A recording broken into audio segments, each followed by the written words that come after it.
L'histoire, c'est vraiment au cœur de ce qu'on fait. Déjà, on raconte des histoires, ça c'est très important. Un film, c'est un récit, c'est une narration d'une histoire. Puis il y a des histoires qui sont des contes de fées.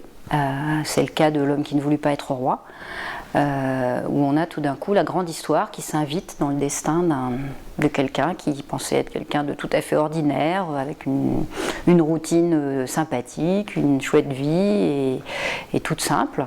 Et puis tout d'un coup, on se retrouve quasiment tête couronnée.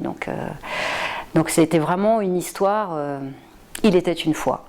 C'est vraiment ça l'histoire de L'homme qui ne voulut pas être roi. Christophe de Ponfilly, j'ai fait mon premier film, mon premier documentaire avec lui. Donc ça a été un moment incroyable parce que lui il était déjà très expérimenté, même si on n'avait pas un grand écart d'âge. Mais du coup, voilà, j'avais l'impression d'être un petit peu sa petite sœur. Et il a été formidable sur ce tournage, qui était un film qui s'appelait W Street, qui racontait le quotidien de grands-mères à Washington qui s'occupaient de leurs petits-enfants avec des mères qui étaient défoncées au crack. Donc c'était une manière de parler de l'épidémie du crack, mais à travers le destin et l'histoire de grand-mère.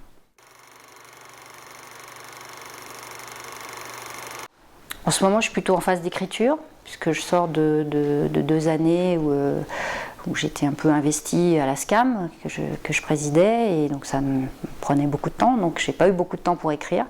Donc voilà, je ne suis plus présidente de la SCAM, et donc en ce moment, je suis en phase d'écriture, donc beaucoup derrière mon bureau, à rencontrer des gens, et qui est aussi une phase agréable.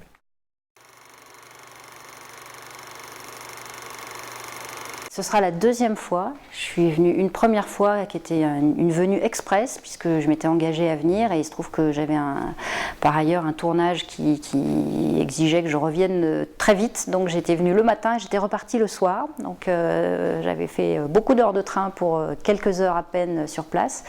Mais j'ai eu l'occasion de sentir toute cette atmosphère, le chapiteau, le bon déjeuner avec les bons produits du coin et tout ça. Voilà. Donc j'ai eu un petit aperçu, mais m'a juste donné envie d'y retourner.